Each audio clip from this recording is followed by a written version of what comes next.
তাআলাও দামি বস্তুর উপর কসম খেয়ে বলেছেন, সূরার শুরুতেই বলেন আল্লাহ তাআলা ওয়াত-তিন ওয়াজ-যাইতুন ওয়া-তুরি সিনিন ওয়া হাযাল বালাদিল আমিন লাকাদ খালাকনাল ইনসান ফি আহসানি তাকওয়িম। মেরে মোহতারম ভাইও, আমার রব তিনের কসম খেয়েছেন, আমার রব জৈতুনের কসম খেয়েছেন, তুর সিনিনের কসম খাইছেন, এরপরে নিরাপদ মক্কা নগরীর উপর কসম খেয়েছেন। এরপরে আল্লাহ তাআলা নিশ্চয়তা শব্দ ব্যবহার করে বলেন লাকাদ নিশ্চয়ই খলাকনাল ইনসান ফি আহসানি তাকওয়িম। বলে নিশ্চয় আমি মানব জাতিকে সৃষ্টির সারা সুন্দর করে বানাইছি। এ বলেন তো দেখি, সুন্দরের দাম আছে না নাই? সুন্দরের দাম নাই? পরিবারের মধ্যে যদি 2-4 জন সন্তান হয়, ওই 2-4 জন সন্তানের মধ্যে যেই সন্তানের চেহারা সুন্দর হয়, পিতা মাতার কদর তার প্রতি বেশি থাকে, ঠিক কিনা? চাষটলে যাবেন, এই চাষটলতে মনে হয় ছোটখাটো সংসদ ভবন, ঠিক কিনা? এই চাষটলে আলোচনা হয় কার বউ কত সুন্দর, হয় কিনা? ওখানে গপ্প করে অমুক তো কানা, কথার বউটা বিরাট সুন্দর, হয় কিনা আলোচনা? এই চাষটলে বৈশাও এই সুন্দরের আলোচনা হয়।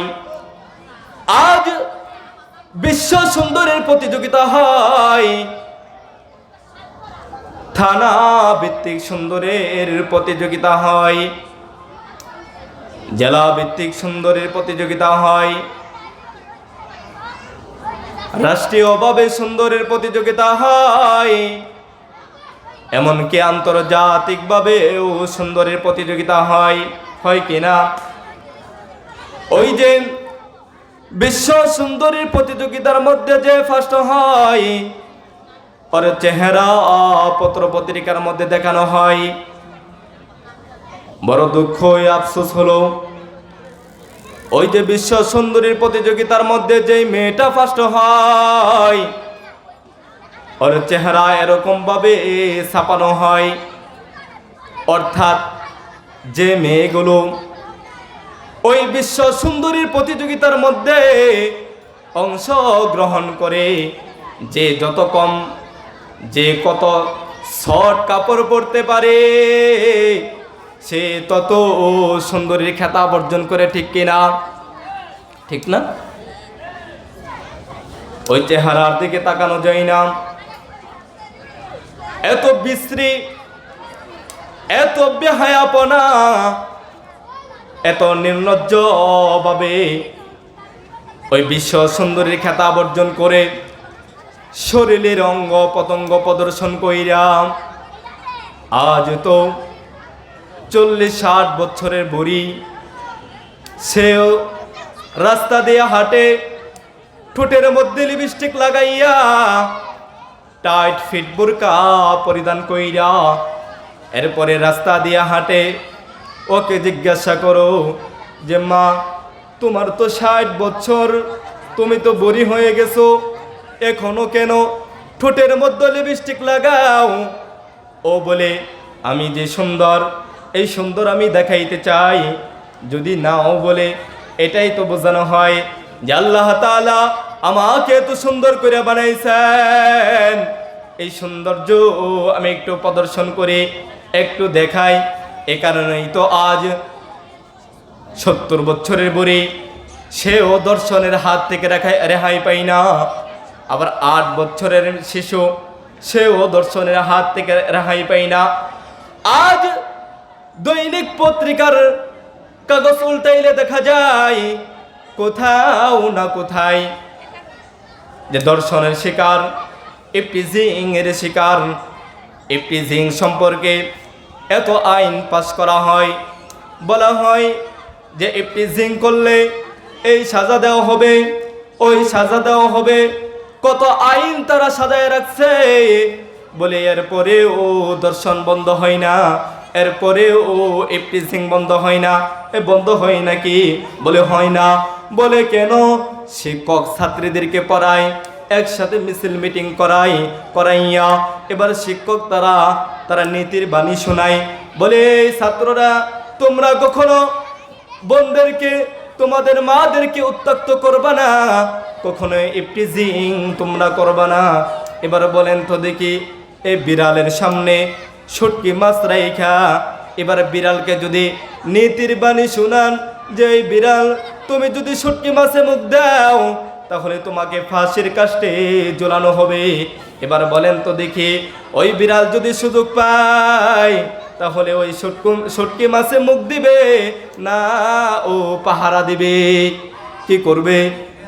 নিঃসন্দেহে শুটকির মধ্যে মুখ দিবে।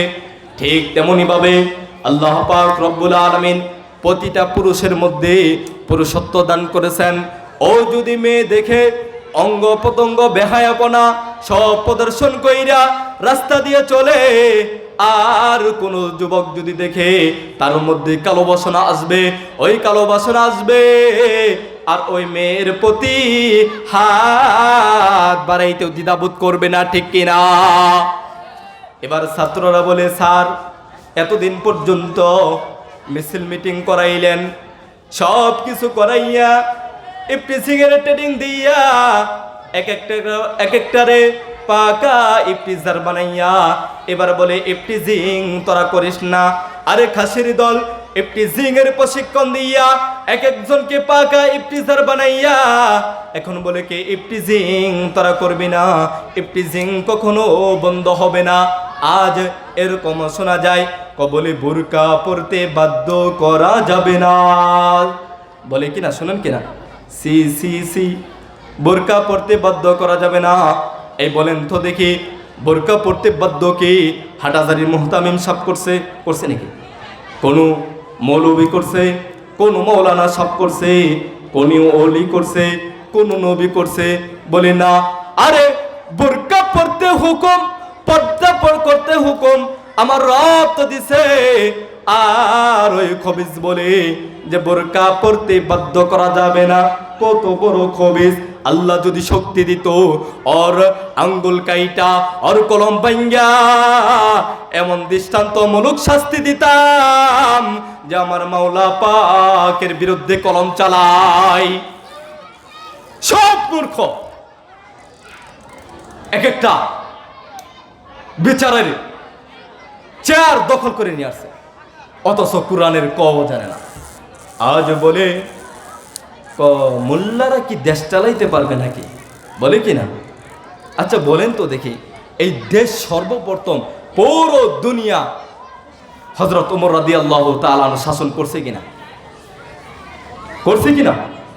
যেখানে হযরত ওমর রাদিয়াল্লাহু তাআলা জীবনে আপনি পড়েন কোথাও একটা নাগরিক বৈষম্যের শিকার হয়েছে আপনি দেখাইতে পারবেন না। আজ বলে হুজুররা কি দেশ চালাইতে পারবে? হুজুররা দেশ চালাইতে পারবে না, হুজুররা পারবে কিনা? তো ওদিকে যাইতে চাই। বলছিল যে আজ মেয়েরা, আমাদের মা বোনরা বোরকা পরে নিজের অঙ্গ প্রত্যঙ্গ প্রদর্শন করে, তাকে যদি জিজ্ঞাসা করা হয়, ও মা কেন টাইট ফিট জামা পরো? আবার মশারি, শাড়িও নামছে এক ধরনের, আছে কিনা? এমন শাড়ি পরে মাশাল্লাহ মশারি ফেল। আচ্ছা বলে মশারিও তো একটু গণসুতা আটকানো, এমনও শাড়ি আছে মশারি ফেল। উদ্দেশ্য একটাই, যে আমাকে আল্লাহ তাআলা সৌন্দর্য দিছে, একটু দেখো, একটু দেখো। আবার এমনও বোরকা পরে, শুধু আমাদের কওমি মহিলা মাদ্রাসার বোরকা ছাড়া একটা বোরকা বের করতে পারবেন না যে শালীনতা বজায় রাখে, পারবেন নাকি? এমনও বোরকা পরে উপর নিচের কে কোন জায়গায় কি আছে সব দেখা যায়। এ কষ্ট নিয়েন না, আপনাকে বাস্তব কথা বলছি, যেটা বাস্তব কথা বলছি আপনাদেরকে। আজ দেখেন রাস্তাঘাটে চলতে পারবেন না আমাদের মা বোনদের কারণে। ও তো আমার মা, ও তো আমার বোন। তে বিশ্ব সুন্দরীর খেতাব অর্জন করার জন্য শরীরে অঙ্গ পতঙ্গ প্রদর্শন কইরা জাতিকে দেখাইয়া এই খেতাব অর্জন করে যান বিশ্ব সুন্দরী। অথচ আমার আল্লাহ তাআলা বলেন, চারটা দামি বস্তুর উপর কসম খাইয়া, এরপরে নিশ্চয়তা শব্দ ব্যবহার কইরা আল্লাহ বলেন, লাকাদ খালাকনাল ইনসান ফি আহসানি তাকওয়িম। এই বান্দা বান্দি, নিশ্চয়ই তোকে আমি সৃষ্টির সেরা সুন্দর কইরা বানাইছি, অর্থাৎ ইহ জগৎ সুন্দর কইরা বানাইছি। এই কথাটা বুঝতে হলে আপনাদেরকে চারটা কথা বুঝতে হবে। এক নাম্বার, বিশ্ব কাকে বলা হয়। দুই নাম্বার, ইহ জগৎ কাকে বলে। এই ইহ জগতের পরিসীমা কোথায়। তিন নাম্বার, পর জগৎ কাকে বলে। চার নাম্বার, ফরমা আমাদেরকে আল্লাহ তাআলা বানাইছেন, এই ফরমাটা কোথায় রাখছেন। আল্লাহ তাআলা আমাদেরকে যে সৃষ্টি করেছেন, এই ফরমা আল্লাহ তাআলা কোথায় রাখছেন। প্রত্যেকটা জিনিস বানানোর আগে ফরমা বানানো। এই ইট বানায় আগে না ইটের ফরমা বানানো হয় আগে? কথা বলেন, ইটের ফরমা আগে বানানো হয়। ঠিক তেমনি ভাবে আল্লাহ তাআলা আমাদেরকে যেন বানাইছেন, আমাদের বানানো ওর ফরমাটা কোথায়। আমাদেরকে যে বানাইছেন, আপনি মিস্ত্রির কাছে যাবেন, গিয়ে বলবেন যে আমাকে একটা ফার্নিচার বানাও। যদি বলেন যে এভাবে এভাবে বানান, খোদার কসম করে বলি করছিন কালেও সে বানাইতে পারবে না। যখন বলবেন ফার্নিচার বানায় দাও, তখন ওই মিস্ত্রি আপনাকে একটা ক্যাটালগ তুলে দিবে। এবার আপনার ডিজাইন বলেন, আপনি কোন ডিজাইনে বানাবেন আপনি দেখায় দেন। ঠিক তেমনি ভাবে আল্লাহ তাআলা আমাদেরকে যে বানাইছেন, ওই যে বানানোর ফরমাটা কোথায়। আল্লাহ তাআলা সূরার শুরুতেই বলেন, অত্তিন, দামি বস্তুর উপর কসম খাইছেন। এই জমিন থেকে যা উৎপন্ন হয় দুই ভাবে উৎপন্ন হয়, হয় এটা তরল জাতীয় আর না হয় ফল জাতীয়। আল্লাহ তাআলা তিন ফলের কসম কাটছেন। এই পৃথিবীর জমিনে যা ফল উৎপন্ন হয় সব থেকে দামি ফল হলো তিন ফল। এই তিন ফল সকল ফলদের সর্দারের কসম খেয়ে বলেন, অত্তিন, আমার রব তিনের কসম খেয়ে বলেন, আমি মানুষকে সৃষ্টির সেরা সুন্দর করে বানাইছি। এরপর জাইতুনের কসম খান, সকল তরলের সর্দার হলেন জাইতুন। এই জাইতুন একটা ফল, এটা দিয়ে আপনার তৈরি করা হয়। জাইতুনের কসম খায়। এরপরে তুরে সিনিন, আমার রব তুরে সিনিনের কসম খান। এরপরে ওয়াহাদাল বালাদিল আমিন, নিরাপদ নগরীর কসম খান। পৃথিবীর জমিনে এই জায়গার দাম কম বেশ আছে না নাই? এখানের জায়গার দাম যত, আমাদের শেরপুর জায়গার দাম তত হবে না, বলে ওটা আরো কম হবে। বলে মসজিদের ভিতরের দাম যত বেশি হয়, যত সম্মানী হয়, বাহিরের জায়গার দাম কি তত থাকেনি? বলি না না না, আল্লাহ তাআলা নিরাপদ নগরীর কসম খান। এই পৃথিবীর জমিনে যত জায়গা জমি আছে সব থেকে জায়গার দাম হলো মক্কা নগরী, এরপরে হলে তুরে সিনিন। এই দামি দুই জায়গার কসম খান, দামি দুই বস্তুর উপর কসম খান। আমার রব বলেন দামি বস্তুর উপর, দামি ফলের উপর, দামি তরলের উপর, দামি জায়গার উপর আমি রব কসম খেয়ে বললাম লাকাদ খালাকনাল ইনসান ফি আহসানি তাকওয়িম। এরপরে রব আল্লাহ তাআলা দামি জায়গার কসম খাইয়া, দামি ফলের কসম খাইয়া, এরপরে নিশ্চয়তা শব্দ ব্যবহার কইরা এরপরে আমার রব বলেন যে বান্দা তোকে আমি সৃষ্টির সেরা সুন্দর করিয়া বানাইছি। আরে তুমি পাগলা হও, তোমার অঙ্গ পতঙ্গ প্রদর্শন কইরা জাতিকে দেখাইয়া বেহাইয়ার মতো অলঙ্গ হইয়া অর্ধ অলঙ্গ হইয়া এই বান্দি তুই এই খেতাব অর্জন করবে যে আমি তোকে বিশ্ব সুন্দর করিয়া বানাইছি। এরে শোন, আমি মাওলা তোকে বিশ্ব সুন্দর করিয়া বানাই নাই, আমি আল্লাহ তাআলা তোকে ইহ জগৎ সুন্দর করিয়া বানাইছি। আল্লাহু আকবার। আল্লাহ তাআলা ইহ জগৎ সুন্দর করিয়া বানাইছে, আমরা পাগল হয়ে যাই বিশ্ব সুন্দরীর জন্য, এই খেতাব অর্জন করার জন্য আমরা পাগল হই। এই আল্লাহ তাআলা এই জমিনকে বিছায় রাখছেন, এই জমিন ব্যাপারে আল্লাহ তাআলা বলেন আল্লাযী জাআলা লাকুমুল আরদা ফিরাশা ওয়াস সামাআ বিনাআ। এ বান্দা বান্দি এই জমিনকে তোদের জন্য আমি আল্লাহ তাআলা বিছানা বানাইয়া দিলাম। এ বলেন তো আল্লাহ তাআলা এই জমিনকে বিছানার সাথে কেন তুলনা করলেন? বলে বিছানা হলো একটা আরামদায়ক। আমার আল্লাহ তাআলা বলেন এ বান্দা শোন, আমি মাওলা তোদেরকে জমিনকে বিছানা বানাইয়া দিলাম, আরামদায়ক বস্তু বানাইলাম। বলে এত শক্ত বানাই নাই, এত শক্ত বানাই নাই যে তুমি হাল চাষ করবা, হাল চাষ করতে পারবা না। এত শক্ত বানাই নাই যে তুমি খুঁটি কাটবা, এই খুঁটি তুমি গাড়তে পারবা না, এত শক্ত বানাই নাই। আবার এত নরম বানাই নাই যে তুমি টনের টন মাল উপরে রাখবা, ওইটা জমিন বহন করতে পারবে না, জমিন নিচ থেকে ডাইবা যাবে। বলে না না না, আমি আল্লাহ তাআলা এই জমিনকে তোদের জন্য আরামদায়ক বানাইয়া দিলাম, বিছানা বানাইয়া দিলাম। এ বলেন তো দেখি বিছানার দৈর্ঘ্য প্রস্থ আছে না নাই? আছে না? প্রত্যেকটা বিছানা তার আয়তন আছে। আল্লাহ তাআলা এই জমিনকে যে আমাদেরকে বিছানা বানিয়ে দিয়েছেন, এ বলেন তো দেখি এই জমিনের আয়তন আজও পর্যন্ত কোনো বিজ্ঞানকে আবিষ্কার করতে পারেনি, বাইর করতে পারছেনি যে জমিনের আয়তন এত, কেহ পারে নাই, ভবিষ্যতেও পারবে না। বলে জমিনের আয়তন কত? বলে জমিন কত বড় একমাত্র আমার আল্লাহ ভালো জানে। মুফাসসিরিনে কেরাম বলে এই পুরো দুনিয়ার পুরো জমিন এটা মানুষ দখল করতে পারে নাই, মানুষ দখল করতে পারে নাই। পুরো দুনিয়ার আল্লাহ তাআলা যে জমিন বিছানা বানাইছেন, এই বিছানা মানুষ পুরাটা দখল করতে পারে নাই। বলি তাহলে কতখানি দখল করছে? পুরো দুনিয়ার এক কোনা মানুষ দখল কইরা রাখছে।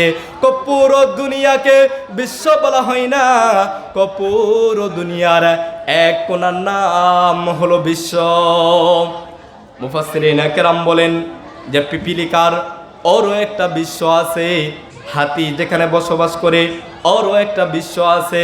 আমেরিকা বলেন, ইংল্যান্ড বলেন, সৌদি বলেন, বাংলা বলেন, যা কিছু বলেন, মানুষের দখলে যতটুকু ওটাকে বলা হয় বিশ্ব, পুরো দুনিয়াকে বলা হয় না বিশ্ব।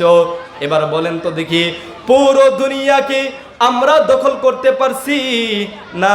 পুরো দুনিয়ার এক কোণ আমরা দখল করে রাখছি, পুরো দুনিয়ার এক কোণ আমরা দখল করছি। আর এটার জন্যই আমরা পাগল, আমরা পাগল পারা হইয়া যাই। আমাদের মা আর বোনেরা ওরা টাইট ফিট জামা পইরা এই বিশ্ব সুন্দরী হওয়ার জন্য, ফার্স্ট হওয়ার জন্য, খেতাব অর্জন করার জন্য নিজের অঙ্গ পতঙ্গ প্রদর্শন করে আমার রব বলেন এ বান্দা বান্দি এই পুরো দুনিয়ার এক কোনা সুন্দরী তোকে বানাই নাই, আমি আল্লাহ তাআলা তোকে ইহ জগৎ সুন্দর করে বানাইছি। ওই যে বলছিলাম বিশ্ব কাকে বলা হয়? এক নম্বরে বিশ্ব চিনলাম, পুরো দুনিয়ার নাম বিশ্ব বলা হয় না, বলে পুরো দুনিয়ার এক কোণার নাম বিশ্ব। এবার আসেন এহ জগৎ কোথায়, এহ জগতের পরিসীমা কোথায়? তার একটা উপরের দিক আছে, উপরে একটা সীমানা আছে, নিচের দিকেও একটা সীমানা আছে। নিচের দিকে প্রথমে যাই, একবার আমেরিকা মিশন চালাইলো যে আমরা নিচে কত দূর আমরা তার সীমানা বের করতে পারবো। এবার 5 মাইল পর্যন্ত যাই, বলে আর যাইতে পারে না। বলে যাও না কেন? বলে আর যাইতে পারি না। বলে কেন? 5 মাইল পরে যাওয়ার পর পাথর পাওয়া যায়। বলে ওই পাথর যখন কাটতে যাই সিল্কি দিয়া আগুন বের হয়। আমরা চিন্তা করলাম, গবেষণা করে দেখলাম, ওই পাথর যদি আমরা কাটি তাহলে সর্বপ্রথম আমাদের রাজ্য ওটা পরিষ্কার হয়ে যাবে, আর যাইতে পারে না। বলে আমরা যে এই দুনিয়ায় বসবাস করি, এই জমিনে বসবাস করি, এটা হলো 7ম জমিনে। বলে এই 7ম জমিনের তার দৈর্ঘ্য প্রস্থ কত? কোনো বিজ্ঞান তার তথ্য দিতে পারে নাই, ভবিষ্যতেও দিতে পারবে না। বলে এটা 7ম জমিনে। এরপরেও 6ষ্ঠ জমিন, ওই জমিন আরো বড়। বলে এই জমিনের তথ্য কেউ দিতে পারে না। বলে 6ষ্ঠ জমিনের তথ্য কে দিবে? বলে এই 7ম জমিনের আয়তন যদি কেউ বের না করতে পারে তাহলে 6ষ্ঠ জমিনের আয়তন কেউ বের করতে পারবে না। বলে এই 7ম জমিনের থেকে তার নিচের জমিন আরো বড়। বলে কেমনে? বললেন যে উপরে বড়টার উপরে ছোটটাই রাখা হয়, ঠিক কিনা? আপনি 1 তালার উপর 5 তালা রাখবেন, 5 তালা উঠাবেন। এই যে জমিনের উপর এই স্টেজ রাখছি, না স্টেজের উপর আমরা জমিনকে রাখতে পারবো? বলে না না, এই জমিনের উপর আমরা স্টেজকে রাখছি, এটা হলো ছোট বস্তু। ঠিক তেমনি ভাবে এই 7ম জমিনের থেকে নিচের জমিন অনেক বড়। বলে কত বড়? একমাত্র আল্লাহ তাআলাই ভালো জানেন। এরপরে 5ম জমিন, এরপরে 4র্থ জমিন, এরপরে 3য় জমিন, এই করতে করতে 1ম জমিন 6ষ্ঠ জমিনকে মাথায় নিয়ে রাখছি। বলে এই 6ষ্ঠ জমিন কোথায়? একটা পাথরে মাথায় করে রাখছে। এই পুরো জমিনকে প্রথম থেকে নিয়ে 7ম আসমান পর্যন্ত, 7ম জমিন পর্যন্ত এই পুরা জমিনকে আল্লাহ পাক একটা পাথরের উপর বসায় রাখছেন।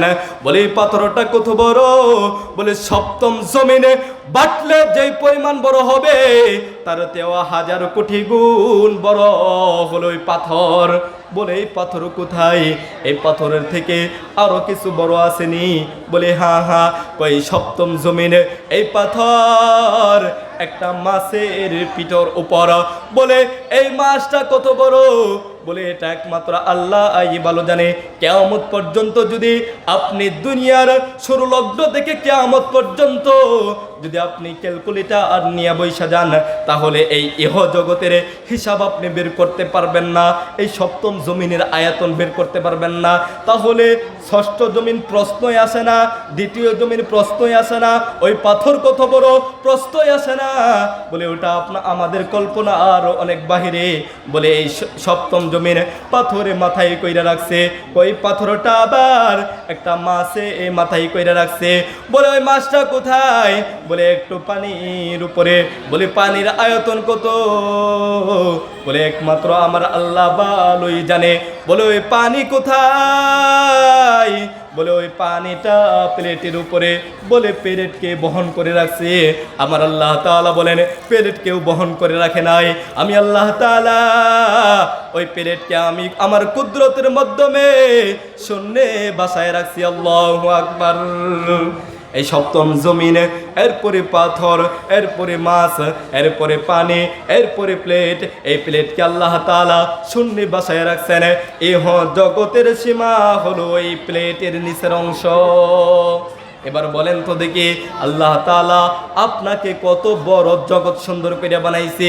আমার আল্লাহ বলেন এই তুমি জগৎ, তুমি বিশ্ব সুন্দরীর জন্য পাগল হও, পুরো দুনিয়ার এক কোনা সুন্দরী খেতাব অর্জন করার জন্য তোমার লাজ লজ্জা বিসর্জন দিয়া এই খেতাব অর্জন করো। তুমি বিশ্ব সুন্দরী। আমি রব তোকে তো বিশ্ব সুন্দর করে বানাই নাই, আমি রব তোকে ইহ জগৎ সুন্দর করে বানাইছি, নিচের সীমানা দেখাইলাম। ইহ জগতের সীমানা সপ্তম জমিনের নিচে পাথর, পাথরের নিচে মাছ, মাছের নিচে পানি, পানির নিচে প্লেট, প্লেটের নিচের অংশর ইহ জগতের সীমানা। এবার আসেন উপরেও তো একটা সীমানা দেখা যায়।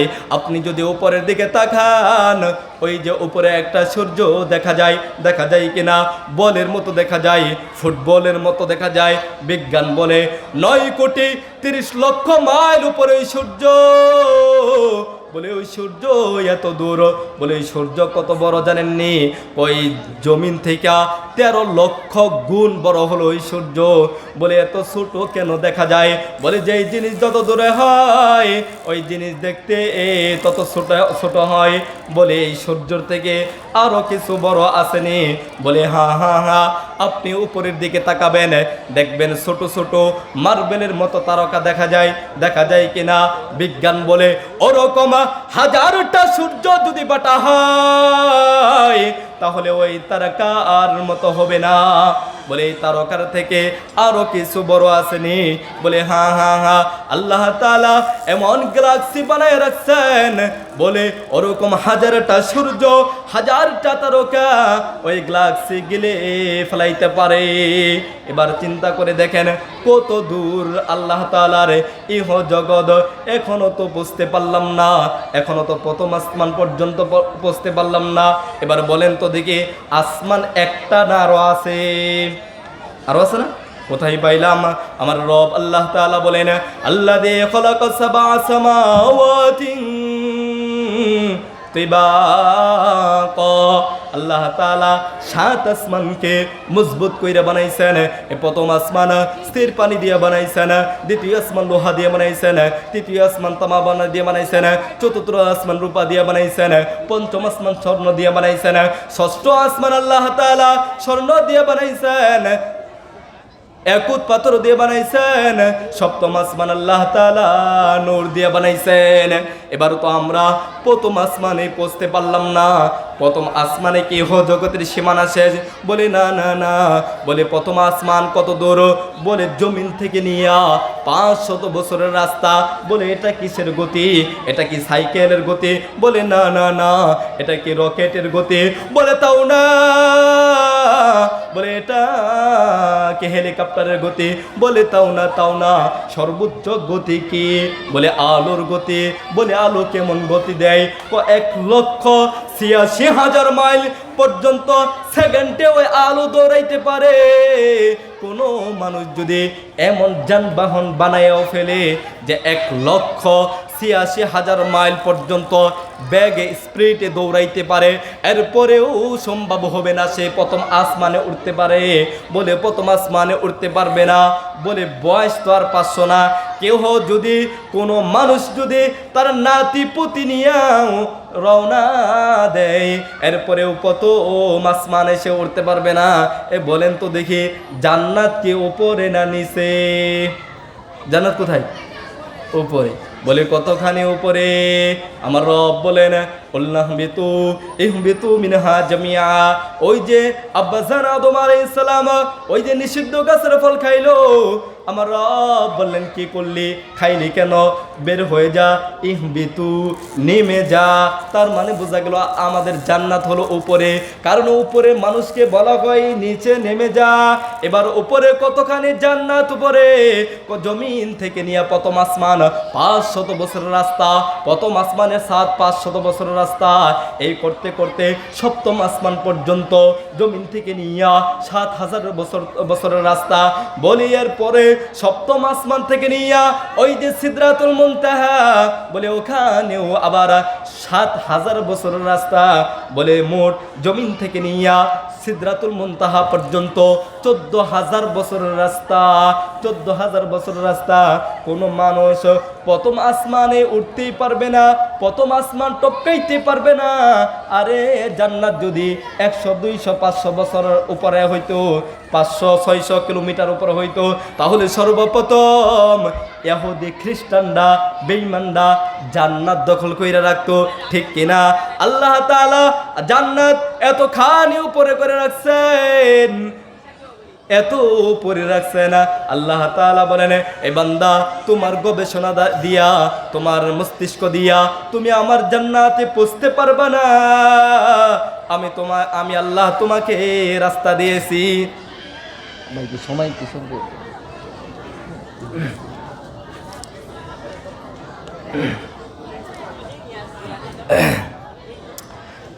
যাই হোক, আমাকে সংক্ষিপ্ত করা বলা হয়েছে। আলোচনা অনেকটা লম্বা ছিল। আপনাদেরকে দুইটা আলোচ্য বিষয় ছিল। বলছিলাম আল্লাহ তাআলা আমাদেরকে সৃষ্টির সেরা সুন্দর করে বানাইছে। 2 নম্বর আলোচ্য বিষয় হলো এত সুন্দর করে বানানোর কারণ। আপনাদেরকে এটা বুঝাইতেছিলাম যে আল্লাহ আপনাকে আমাকে কত বড় জগতের শ্রেষ্ঠ সুন্দর করে বানাইছে। এরপরে যে আল্লাহ তাআলা আমরা কেমনে সুন্দর হইলাম এটা আমাদের মাথায় ধরে না। মাথায় ধরে নাকি যে আল্লাহ তাআলা আসমানকে বানাইছে স্বর্ণ দিয়া। তুলনামূলকভাবে বলেন তো দেখি, মাটির দাম বেশি না স্বর্ণের দাম বেশি? স্বর্ণের দাম বেশি না? আল্লাহ তাআলা আসমান স্বর্ণ দিয়া বানাইছে, একুত পাথর দিয়া বানাইছে। এরপরেও আল্লাহ তাআলা বলেন নাই যে আসমানকে সুন্দর করে বানাইছে, চাঁদকে সুন্দর করে বানাইছে। মানুষ যতই সুন্দর হোক না কেন, একটা অন্ধকার ঘরে যদি মনে করেন ডোনাল্ড ট্রাম্প, ডব্লিউ বুশ এরকম সাদা চামড়ার 100 মানুষ যদি অন্ধকার ঘরে ঢোকানো হয়, বলেন তো দেখি সামান্যতম আলো দিবে কি? দিবে। কিন্তু চাঁদ, সূর্য পুরা দুনিয়াকে আলোকিত করে আল্লাহ তাআলা এরপরে বলেন নাই যে আমি আল্লাহ তাআলা যে চাঁদকে সুন্দর করে বানাইছি। এরপরে আল্লাহ তাআলা বলেন যে আমি মানুষকে সৃষ্টির সেরা সুন্দর করে বানাইছি। এরপরে আমাদেরকে যা বানাইছেন প্রত্যেকটা জিনিসের ফরমা আছে। আমাদের ফরমাও তো বলা না, কারণ ফরমা যেমন হয় তার সৃষ্টি তেমন হয়। আমাদের ফরমা হলো ইখলুকুকুম ফি বুতুনি উম্মাহাতিকুম খালকাম মিন বা'দি খালকান ফি যুলমাতিন সালাস। মায়ের 3টা অন্ধকারের ভিতরে আমাদের ফরমাও আমাদের অন্ধকারে। আমার সৃষ্টিও তেমন ভালো না। আমার উপর যদি গামে দুর্গন্ধ ছড়ায়, আমার পেট যদি কাটা হয়, ময়লা বের হবে। এরপরেও আল্লাহ তাআলা বলেন নাই যে মানুষকে আমি অসুন্দর করে বানাইছি, চাঁদকে সুন্দর করে বানাইছি। আল্লাহ বলেন এরপরেও তোদেরকে আমি সুন্দর করে বানাইছি। 2টা কারণ, 1 মিনিটে শেষ করে দিচ্ছি, বক্তা নিয়ে আসেন। 2টা কারণ। 1 নম্বর কারণ হলো আল্লাহ তাআলা এই পৃথিবীতে যা সৃষ্টি করেছেন 2 ভাবে। কোনোটা এক সৃষ্টি হলো অপ্রাণী, আরেক সৃষ্টি হলো প্রাণী। একটা হলো অপ্রাণী আর একটা হলো প্রাণী। আল্লাহ তাআলা চাঁদকে বানাইছেন, সূর্যকে বানাইছেন, আসমানকে বানাইছেন। আল্লাহ তাআলা এদেরকে রূহ দেয় নাই। আল্লাহ তাআলা বলেন, হে বনি আদম, তোমাদেরকে অপ্রাণীর থেকে সুন্দর বানাইছে কেন জানো? বলে ফানাফাখতু ফীহি মির রূহি, তোমার মধ্যে আমি আল্লাহ তাআলা রূহ ঢুকাই দিয়েছি, এই কারণেই তুমি দামি। অপ্রাণীর থেকে আমরা দামি হলাম রূহের কারণে। আরেকটা হলো প্রাণী। প্রাণী জাতির মধ্যে আমরা কেমনে সুন্দর হলাম? এর একটা কারণ হলো আল্লাহ তাআলা আমাদের অঙ্গ পতঙ্গ দান করছেন, অপ্রাণীকেও অঙ্গ পতঙ্গ দান করছেন।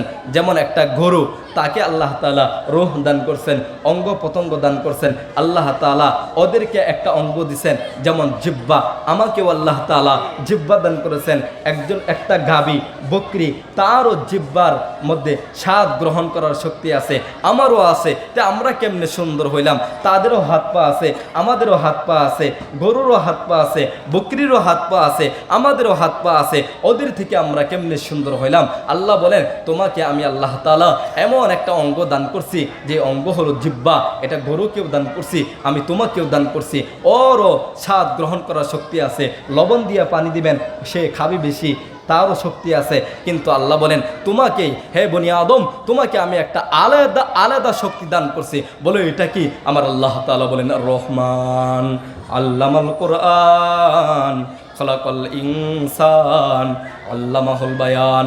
ও মানুষ, আমি আল্লাহ তাআলা তোমার জিহ্বার মধ্যে কথা বলার শক্তি দান করছি। আল্লাহু আকবার। তাহলে বুঝে আসছে অপ্রাণীর থেকে সুন্দর আমরা রূহের কারণে, আর প্রাণী জগতের মধ্যে আমরা সুন্দর হলাম আমরা কথা বলার কারণে। যাই হোক, এলোমেলোভাবে বিচিত্রভাবে যেগুলো কথা বললাম, আল্লাহ পাক প্রত্যেককেই আমার করার জন্য তৌফিক দান করুক। ওয়া মা আলাইনা ইল্লাল বালাগ। আসসালামু আলাইকুম ওয়া রাহমাতুল্লাহি ওয়া বারাকাতুহু।